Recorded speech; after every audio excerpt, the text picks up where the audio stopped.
Welcome to the Nerd Party. Let the filibustering begin.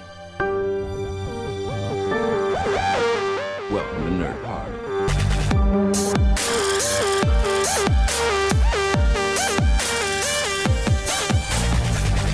Hello and welcome to Filibuster here on the Nerd Party Network. I just want to give a huge thank you to those who have donated in the past few weeks to the Nerd Party GoFundMe.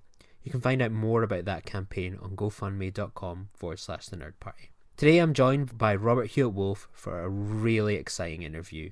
He's a name that's filled the credits of many of your favourite science fiction and genre shows, from shows like Star Trek Deep Space Nine, where he was the co-writer on incredible episodes like The Way of the Warrior, Trials and Tribble-ations, To the Death, Call to Arms, to name but a few, and he's worked on things like Andromeda, Alphas, and now he's the producer and writer on the Sherlock Holmes series Elementary. And he took time out of his vacation to talk with us today, and I'm thankful to him for giving up that time to talk with me. I really, I'm blown away. I hope you'll enjoy the show, and thanks once again to Robert for joining me. So thank you so much for joining me, Robert. It's an absolute honour to be talking with you. You're one of my favourite writers on Star Trek ever, and it's a real pleasure to be able to talk with you as a fan and as a podcaster today. So thank you so much for joining me from America. Oh, thanks for the kind words. I appreciate that. It's always nice to know that the stuff that we write, it's a good spot somewhere.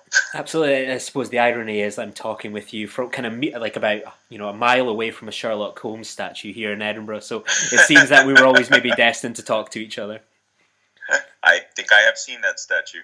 Yeah, it's crazy. Like, I think people forget that Edinburgh is like the home of Sherlock Holmes in a way. I think everyone always thinks of London, but you walk around Edinburgh, you've got the Sherlock Holmes statues, you've got the Moriarty pubs, Sherlock Holmes themed pubs. It's such a kind of wee anomaly, really.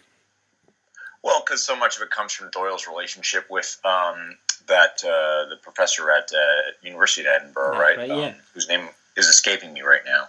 There was a doctor who taught at the university there who Doyle knew, I think studied under, and based some of Sherlock Holmes on, the deductive skills especially.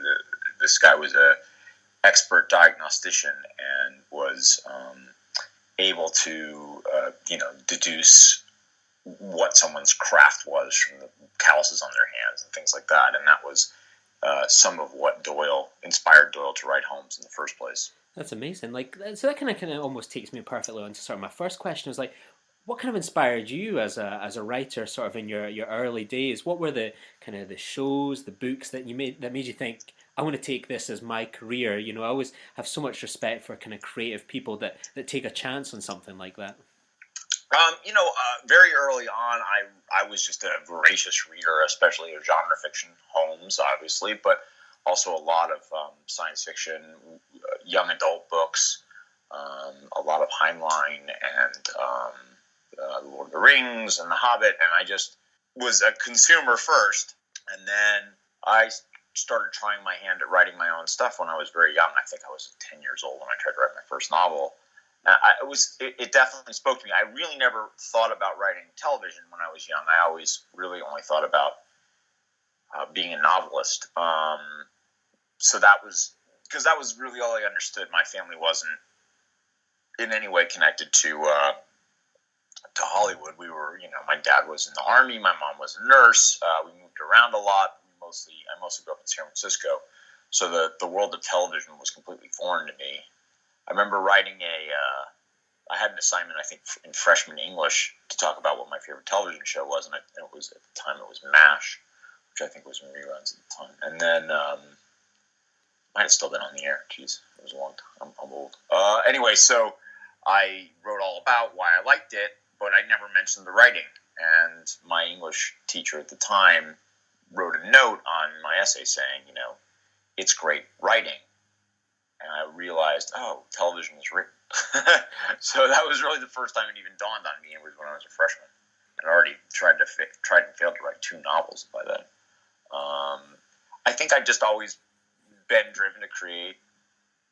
Probably part of it is moving around a lot at a young age, sort of creating your own world, because losing friends every year is tough. when I was young, that was sort of my experience. Yeah, so I'm just, like I said, started from being a voracious reader, trying to write my novels, and then eventually through school and stuff, learning about television, and specifically then going to UCLA and getting a degree in film and screenwriting and all that stuff. It was sort of my early path. With that, like obviously you went on and then sold sort of A Fistful of Data as one of the kind of classic episodes of season 6 of The Next Generation. How did you kind of go from graduate to kind of selling a script to a show like Star Trek, and then eventually being called up to write for Deep Space Nine? It almost sounds like one of those kind of whirlwinds that could only happen in Hollywood. Yeah, it was a 5-year whirlwind. So it took 5 years. So I went to school, as I said, to study screenwriting. Well, first I went to UCLA to study engineering, but I didn't like that very much, and I eventually managed to get myself into the film department. And I made my first student film, and it cost me a bunch of money I didn't have, because UCLA made you pay for all your own props and development, and film stock and stuff. And then I wrote my first script, and I won an award. I won this. I came in second in this competition called the Goldwyn Awards, which gave me enough money to buy my first computer. And also, my name was in Variety, and so I got approached by a bunch of agents, and I got an agent off of that script as well. So I continued at UCLA. I got my master's degree. I wrote like 6 or 7 more features. I thought I was going to be a feature film writer. And again, television hadn't really occurred to me, sort of theme. And then I'd written a science fiction, sort of an epic science fiction piece that had gotten a lot of attention, and my agent at the time represented one of the other writers on Star Trek, and back then, Star Trek had this open door policy where they would have people come in to pitch as long as they were represented by an agent, or they'd submitted a sample that had been well received. So my agent got me into pitch, and I came in with a couple ideas. I didn't sell anything, but they asked me to come back because they liked what I was saying, even if they didn't buy anything. I came back a second time. I didn't sell anything that time either. And they invited me back one more time, and I figured that was probably my last chance. And I came in with 2 ideas. One, which I was sure was going to be the sale. Was a time travel thing with Geordi and Picard getting trapped in Los Angeles, in South Central Los Angeles right before the Watts riots, or in Watts right before the Watts riots. And I was sure they would buy that one. And then they didn't. And my backup idea was Fistful of Datas. So I pitched that immediately, and they really liked that. And they eventually bought that, and again, read my sample again, just to make sure that I was competent, and they liked what they read, so they let me write the script. They liked my work on the script enough that they asked me to do a freelance Deep Space Nine. This is all over the course of several months. And then they liked my freelance Deep Space Nine, which was Q-less, well enough that they hired me on the staff as a staff writer. So that was the whirlwind journey that took 5 years. What was it like to then sort of become part of a writing room with people like kind of Ira Stephen Behr, Michael Piller in those early first few years of Deep Space Nine, when it was sort of trying to get its foot together? It was spectacular. I mean, Deep Space Nine was trying to find its footing, and I was trying to find my footing as a television writer, but Ira and Michael and Peter Allen Fields were old pros who'd done this for years, and they knew what they were doing, and they taught me a tremendous amount, and they were very patient with me, and I just learned so much. So as they were figuring out the show, I think I was figuring out how to be a television writer and how to work in the room and how to be an asset to the showrunner. And I was rewriting people very early on. They were giving me stuff to rewrite, and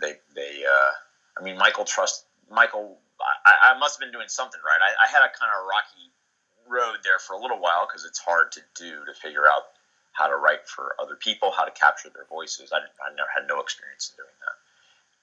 How to be, like I said, an asset to the showrunner. But I pitched a story that Michael loved enough that he made it the season finale, and I think that was really where I kind of won over Michael and Ira, was with my work on the In the Hands of the Prophets, and that was finally what kind of really got me on, I think, a good track there. I started figuring things out. Yeah, with Ira, Stephen Behr, like you two became kind of writing partners. How did sort of that relationship come together and evolve over the years? What was it? What would be a writing process for two people to kind of sit there and create a script for Star Trek? I think it really came about because Ira didn't like to type. So he didn't really like sitting at a keyboard, working at a computer. And so he, very early on, had me sitting there with him and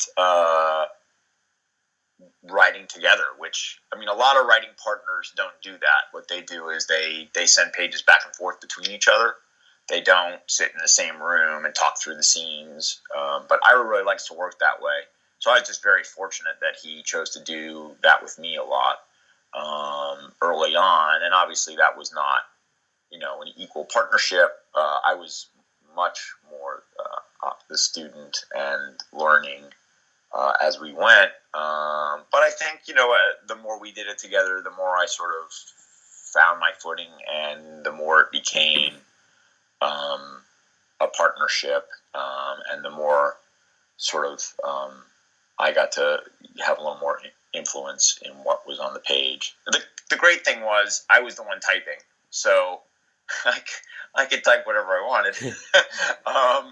So I would pitch something out, I would type out sometimes a slightly different version of it, and if he liked it, it would stay. So that was sort of how we worked. But we would talk out all the scenes, we'd talk out the scene intentions, the characters, everything, as we were writing or before we even started.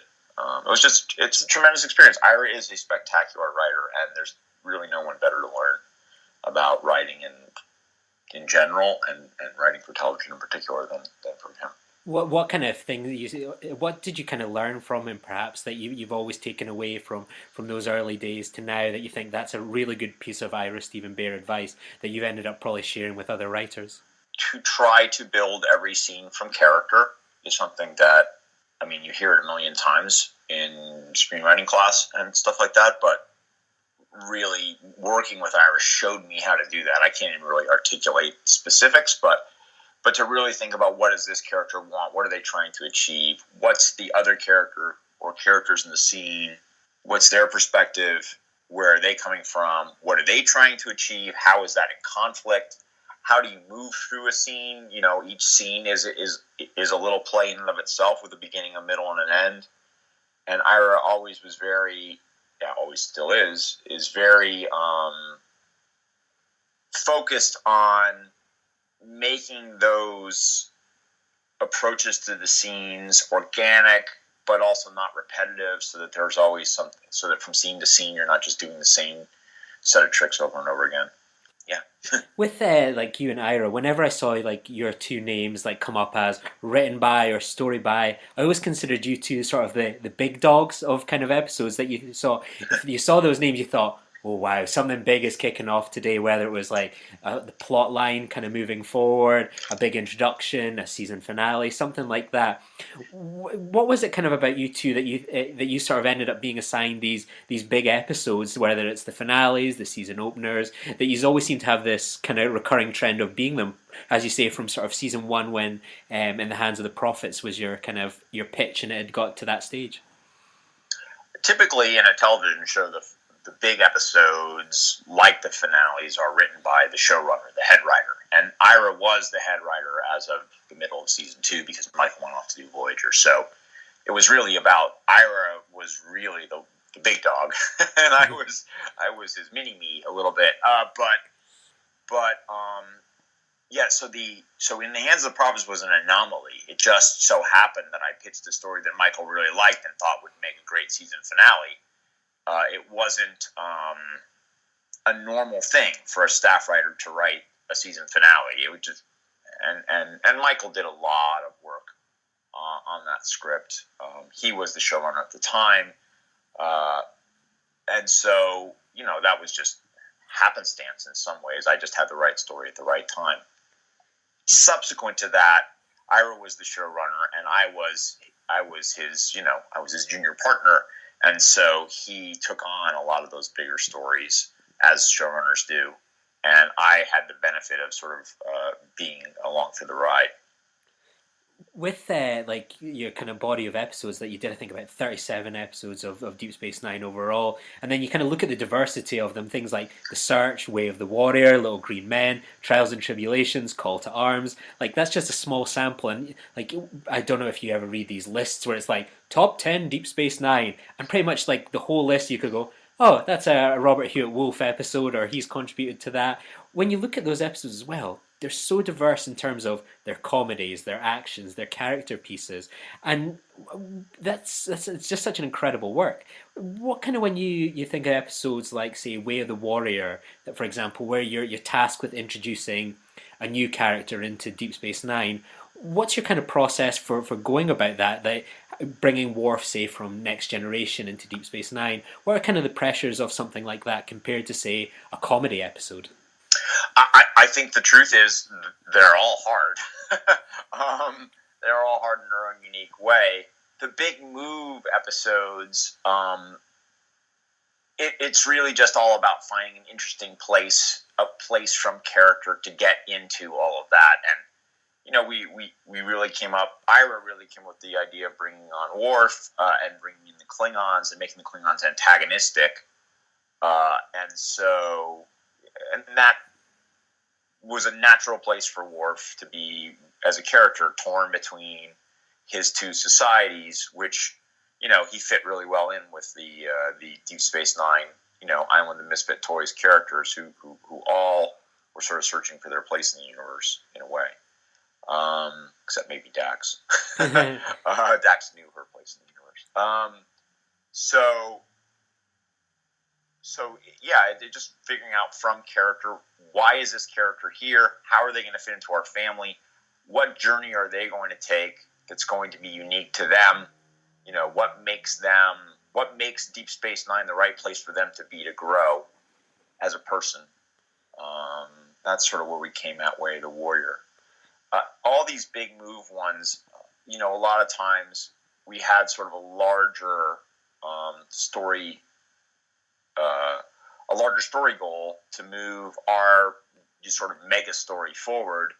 But we always tried to make sure that we were doing it in an interesting way, in a surprising way, and in a way that was really grounded in character. So that was really where we're at. I mean, you know, so for example, The Search, which was really Ira and Ron did most of the heavy lifting on that one. I was on my honeymoon. But, you know, we wanted to introduce the Defiant. We wanted to ramp up the Dominion, but ultimately the way into all of that was through Odo's search for his place in the universe. You know, who is Odo? Where do his loyalties lie? And that was sort of typical for how we approached those episodes. The comedies were hard, too. You know, being funny is hard. Sometimes we succeeded. Like Little Green Men, and sometimes we did not succeed so well. I think, like with Fascination, there are some misfires in our comedies, but that's just because they're hard. Romances can be very difficult. The great thing about Deep Space Nine, though, is that we did every genre, and that was really fun for me as a young writer, sort of learning my way through the business. We did everything. We did comedies, we did mysteries, we did suspense, thrillers, horror. We did it all, and that was part of the fun of the show. I'd love to know about kind of breaking the story for sort of Trials and Tribble-ations, that where you've got this opportunity, the 30th anniversary of Star Trek, that feels so long ago when you think we've just passed the 50th. You kind of have this opportunity to deep dive into the past of Star Trek. What's the process for writing an episode like that involves so much kind of CGI and technical precision in terms of the screen and using the old footage? How did you kind of go around writing that episode and breaking it? Well, it was Ron's idea to try to put our characters into an old episode as a way to honor what had come before. That was really his. That was the genesis of the show. And then we divvied up the original series between the five of us, and we each watched, what is that? 20-something episodes each. And picked out the ones that we thought might be fun to put our characters into. The truth is, Tribbles was always very high on the list. And looking at everything else that we looked at, it confirmed our thoughts that it would be really fun and interesting to put our characters into Tribbles. It just had the right tone. And Ron, we always knew it was going to be a time travel story where our characters went back and were trying to solve a problem simultaneously to the episode going on. We also looked at Day of the Dove. We looked at, the one with the giant planet eater. Doomsday Machine. Doomsday Machine, thank you. We looked at Doomsday Machine. We looked at City on the Edge of Forever. But Tribbles just felt like the one that we could have the most fun with. And so we just started thinking about and talking with. This was unusual because it was such a technically demanding episode. We started really working very closely with our visual effects people and sort of picking out scenes and can we put our characters into this scene? Can we put our characters into that scene? How do we do that? We're going to have to rebuild huge amounts of set. We have to rebuild these costumes. So there was a lot of that kind of technical consideration as we were breaking the story. We could only have so many pops where we're going into the story. So we had to come up with some fun and clever ways to keep our characters in their story while being in our story. So, for example, having Cisco in the bin full of Tribbles, throwing them out looking for the bomb, was something we came up with very early just in this sort of brainstorming session. But the advantage of that is we didn't have to put him in the scene. He's not visible in the segments from the original show, but he's part of that. But it made him part of that scene, and we just really started trying to figure out that was really a story that came from what would be fun, what would be a fun way for our characters to interact. Where can we put them? Where are they when this is happening? That was another thing we did a lot of, which was watching the original episode and thinking we know our characters are looking for this bomb. Where are they right now? What are they doing? How are they trying to find this bomb? And how's that going to make them interact or not with the main cast from the original series? So it was a very technical episode to break. Most of that was Ron and Renee, although obviously we all contributed, which is why our names are all on it. The assignment of the story versus the teleplay credit in that episode was a little arbitrary. Ron and Renee deserved the lion's share of the credit. But we all wrote scenes. They worked on the story too. Like I said, it was Ron's idea in the first place. But it was the 30th anniversary, and we all wanted to have our little bit of it in there. I wrote the turbo lift scene where Behr with the grandfather paradox. Yeah. And I can't remember which scene Hans and which scene Ira wrote, but everybody wrote a scene or two. Everybody contributed all the way through. You've spoke about these great characters like kind of Ronald D. Moore, Renee Echevarria.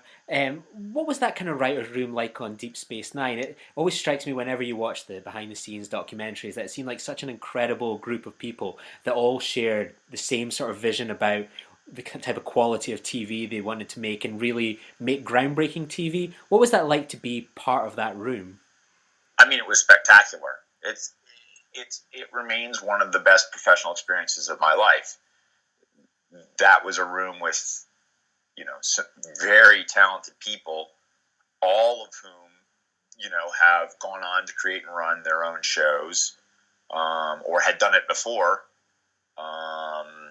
And it was just a pleasure. I mean, it was just at least four and me, smart people in a room, really passionate about the story, really passionate about the franchise, really in love with the characters, and trying to do the best television we knew how. And look, that's usually the case in a writer's room. It's usually a bunch of very smart people who are passionate about the show, trying to make the best television they can. This was just a special group. It was also unusual because it was a small room. Most of the staffs I've been on since, all the staffs I've been on since, have had more people on them. And we did 26 episodes, which is more episodes than anything else I've ever been on a year. And so it was just a very intense process as well. We were just working our butts off like crazy for 5 years. Well, for me, for 5 years, for Ira, 7. We all kind of, there was a little, we weren't all on that the whole run. 3 years we were all there. With kind of you mentioned there that you did a 5-year run that you kind of left at the end of Call to Arms. That was it a tough decision to sort of leave Deep Space Nine for the opportunity to work on Andromeda?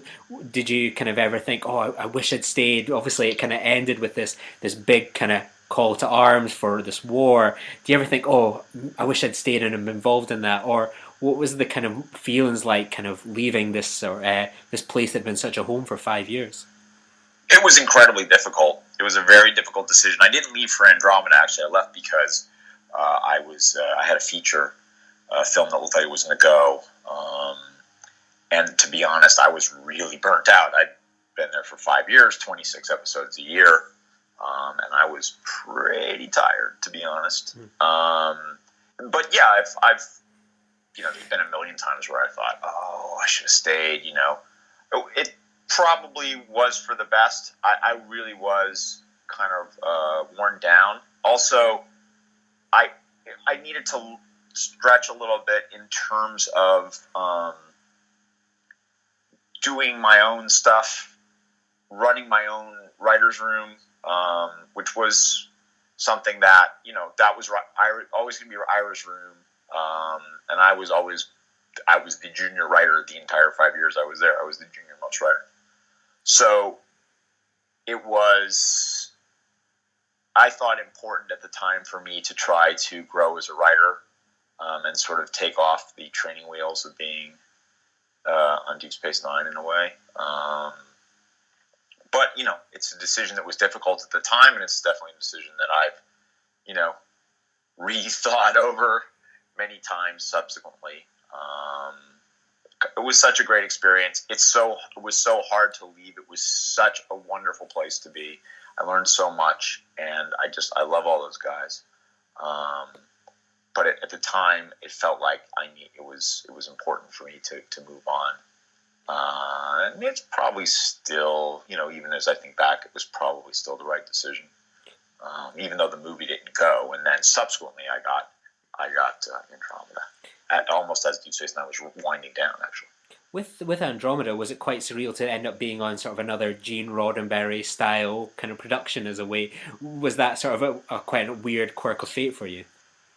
It was a bit of a weird quirk of fate. I mean, obviously, they were looking for someone who knew that world and that tone, and I think it was very important, particularly to Majel, that it be somebody that knew Gene's work. I'd never met Gene, but I certainly worked on one of his shows.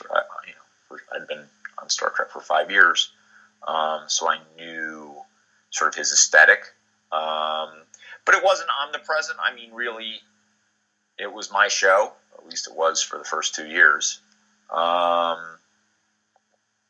I just was trying to apply the lessons I learned from Star Trek to something new. I was trying to stretch the limits of the types of stories and find new ways of telling these kinds of stories. Similarly to what Ron did to much greater success on Battlestar. I wish I'd had any kind of budget. Yeah. We had no money for that show. But yeah, it was a fun experience. What was your kind of biggest takeaway from sort of going from, as you say, a sort of junior writer at times to, almost having the reins of your own sort of science fiction show? What were the kind of some of your biggest challenges with that, and what were some of the biggest rewards to you as a writer? The biggest challenge really was negotiating the production and the production entities, keeping them happy, trying to match what they needed while still trying to tell the type of stories that I wanted to tell on a shoestring budget. That was very difficult. The production was very physically challenging. We were woefully under budget. I just can't emphasize enough. We had no money, and both the studio and the distributor, both Tribune and Fireworks, wanted something with enormous scope. And I wanted that too, but they didn't dedicate the kind of money to it that we needed to realize that. And there were other challenges as well. I mean, it was Vancouver. There was a lot of other kind of things. Those were really the things that I struggled the most with. Ultimately, arguably I failed in that struggle because they let me go about 30 episodes in.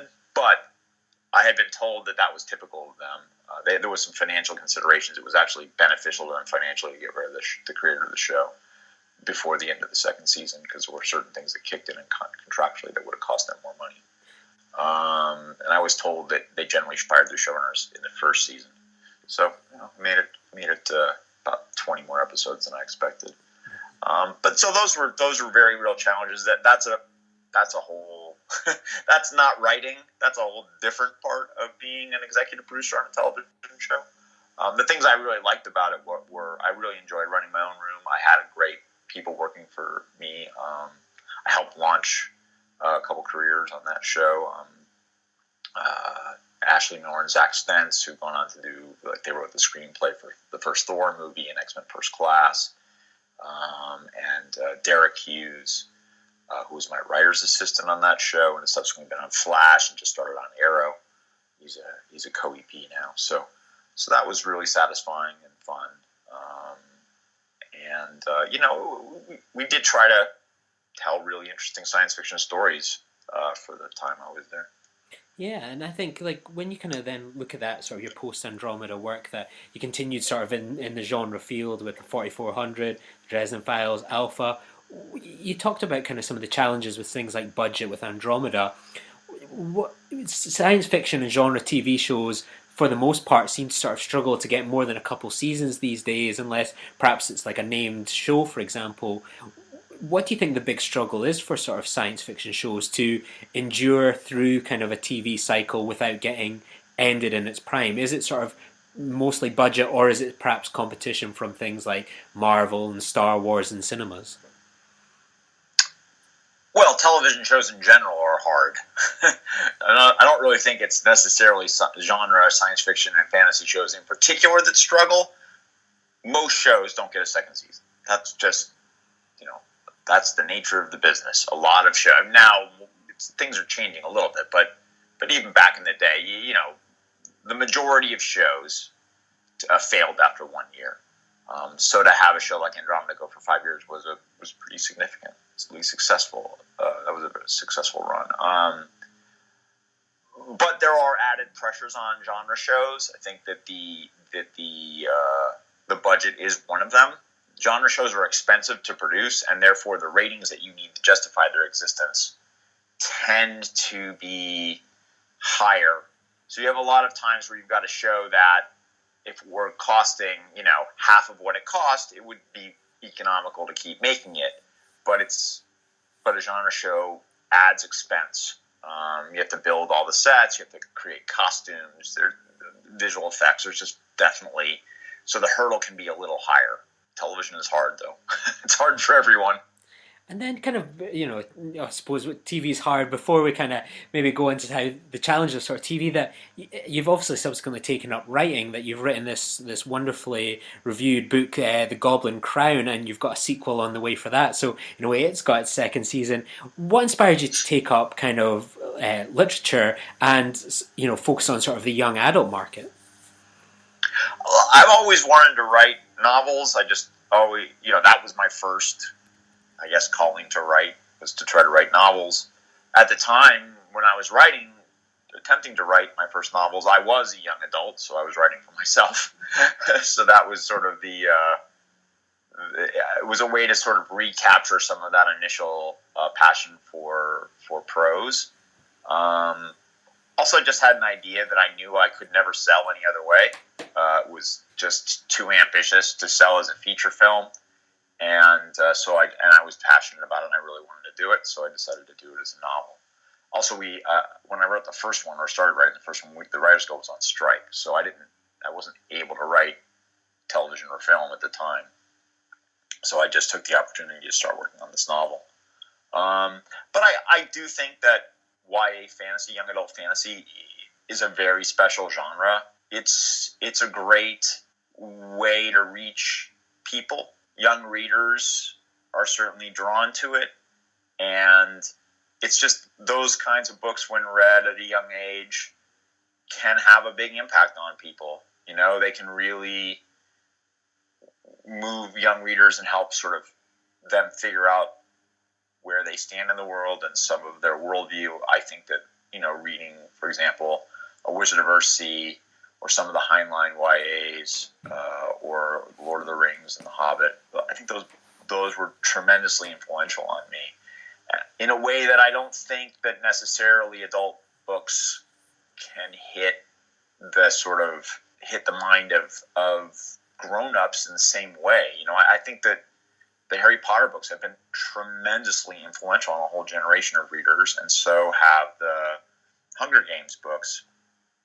And I think they've had positive impact. I think that they're great books, and I think not only that, they have really great worldviews, and I think that they've been a positive force. So I wanted to try to do something like that. Obviously, I haven't had the same level of success, but it's really nice to have them out there, and people who've read the first book have really enjoyed it, and I'm looking forward to the reaction to the second one. What are the reaction of younger readers to something like this as well? Do you get many kind of younger children reaching out to you, or is it mostly fans that perhaps know you from your work on, say, Star Trek or Elementary you find sometimes are the ones reporting back to you? Mostly it's adults who get back to me, you know, and connect with me. I think, you know, it's just easier for them to find me on Twitter and, connect with me. Most of the feedback I've gotten from young readers has been from the children of friends who've read the books, and, you know, mostly been very, very strong rave reviews. One of my coworkers gave the Goblin Crown to her son, and she said he read it in like a day and a half, just devoured it and loved it. And he's the right age. I think he's 10, and he loves that sort of genre, and he really enjoyed the book. So it's always great to hear that. It's always terrific to hear that the target audience is liking what you're writing. Do you ever sort of, when you kind of write something like this, where obviously there's been the success of other young adult books like Harry Potter, Hunger Games, as you mentioned, is it kind of sometimes easier sometimes when writing something like this to think, I could imagine this perhaps as a film one day? Does that sort of visual element come into mind when you're writing?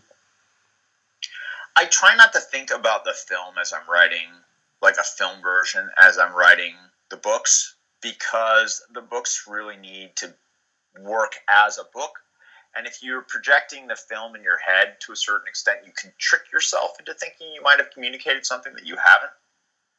So I really want the prose to speak for itself, as it were. I really try to make sure that the words themselves are sufficiently evocative to make maybe that movie play in the reader's head, but I don't think of it in cinematic terms when I'm writing it too much. I mean, I am by training a television and film writer, so that stuff does come into mind, but I want to make sure that it's not just playing in my imagination, but that the words will trigger it so it plays in the reader's imagination too. It's super technical, I guess, but that's where I come from when I'm looking at it. And one of the things, like, you're also getting rave reviews for Elementary. How did you kind of become involved in this show? It was sort of typical to the way writers get hired on a lot of shows, in that they had an opening and I interviewed for it, and they liked my sample script, and I impressed them on the interview as someone who might be good for the show. I knew Craig Sweeney from working with him on 4400. He was an executive producer, and I knew the creator and showrunner, Rob Doherty, just in passing. He was an assistant on Voyager when I was a writer on Deep Space Nine, so we'd certainly seen each other a lot in the hallways.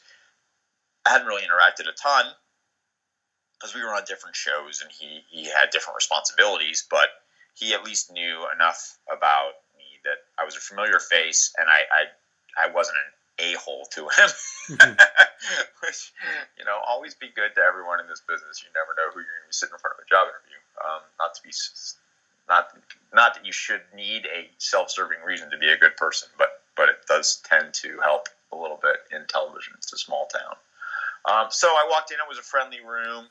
I watched the show. I really enjoyed the show. They were really looking for someone who could sort of structure their mysteries and really capture Sherlock's voice. I had written a sample. It's called a spec pilot. When you write a pilot for a show that may never exist, just to show it's a writing sample reel. And I'd done one called Clockwork that they'd read and enjoyed.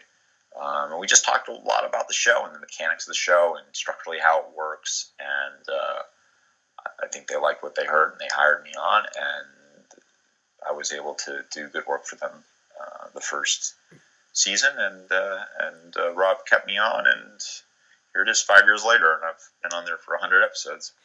What's the challenge like? Because say with I suppose the Elementary is in a very unique position that at the same time your show's like rocking out of the park in America, you've got Sherlock on the other side of the Atlantic and here as well. You've got the Robert Downey Jr. series. Is it quite a surreal situation to have three kind of Sherlocks almost competing for fans' attention at one time? I think there's more than that. There's a Korean show. I mean, I think that there's always going to be a dramatic interpretation of Sherlock Holmes out there all the time, because it's just one of those incredibly enduring, influential characters that people don't ever seem to get tired of if he's presented well. And so we don't really think too much about the others. The truth is, like, we do 20 something of them a year, which is a lot more than the other ones do. So we really are putting them out at a tremendous pace. We try to think of it, really what we're thinking about is trying to do a modern version of the Doyle stories. If you think about the Doyle stories, they were written, there were a lot of them. They came out fairly frequently in a way very much like a television show, really for, mass entertainment, mass consumption at the time. And they were little standalone mysteries with some continuing character arcs, very much like a traditional American television show. So that's really what we're thinking about. The truth is we don't have to worry too much about stepping on stories that they're doing in the movies, because a movie comes out, every 4 or 5 years. And on Sherlock, they do 3 episodes every year or two. So we just sort of do our own thing, and the truth is we're probably going to get to the story before they do, just because of the pace we work at. So we're probably stepping on things for them, but I'm sure they don't worry about that either. And with Sherlock, is there a lot of pressure, for example, that this is such a rich history? And I remember at the beginning when there was talk of Elementary, they were going to make this Americanized version of Sherlock Holmes, and I think I'm sure you saw them as well. There's people going, well, they can't do this. This is sacrilegious. This is classic Americanized. But it's almost become that Elementary has become one of the most popular adaptations of Sherlock, and it seems to be winning kind of fans and continuing to grow. That I think probably people's expectations of the show have been completely blown away. What was that kind of experience like as a kind of writer, to see the growth of that show in that way, and to see people actually go, you know what, we were wrong? Well, it's satisfying on some level. I mean, you kind of have to believe in yourself when you do something like this anyway. And, as far as sacrilegious, Sherlock Holmes has been a mouse. Sherlock Holmes has been a gnome. There's a great series of graphic novels where Holmes and Watson are lesbians. So there's been Sherlock Holmes in space. I believe Robert Sawyer wrote one of those, and certainly there's been numerous characters that aren't called Sherlock Holmes that are clearly inspired by Sherlock Holmes, including Batman. So it's I don't think Rob was particularly concerned about that. He knew what he was going to do was going to be its own thing. We knew that we were going to be much more into Sherlock's struggle as a recovering addict, and that was really going to be the emotional core of our show, and Watson's exploration of who she should be in the world, because she's someone who had never really found her perfect place in life, and is surprised to learn that her perfect place in life is to be a detective. So we knew we had a unique. Rob knew. I wasn't there for the first year and a half, but Rob knew he had a unique take, and New York would create another whole set of circumstances that were going to be different from everything else that was out there. And we also knew that we were going to be leaning much more on the standalone mystery element, like the Doyle stories did. And we weren't going to be trying to do a giant, big budget movie or, fast-paced, fun romp every week. We were really going sort of to the traditional, murder mystery or mystery of the week format. So yeah, we just knew that our own thing was going to be our own thing. We certainly, Rob, I'm sure, certainly was hoping that the audience would come around, and it's very gratifying to see that they have. The show's really popular, not just in the U.S. but worldwide, and that's great. And we're having a lot of fun telling these stories. And you're currently on a wee break from the show just now. It's on its little hiatus. I'm just curious to know, like, as a writer, what do you do in sort of your downtime, apart from talking to Scottish kind of podcasters about your writing? What do you like to kind of unwind with, like read and watch, and while you're kind of maybe looking for your next inspiration, or just looking to escape the difficulties of writing a 24-season TV show? Well, when I'm not writing television, what I like to do is write other things. So I'm sort of an idiot that way. So I'm writing the third book in the Goblin Crown series. I'm writing a new spec pilot because I haven't written one for a while, and that's just something you need to do in television to keep your career. You need fresh samples all the time to keep your career going.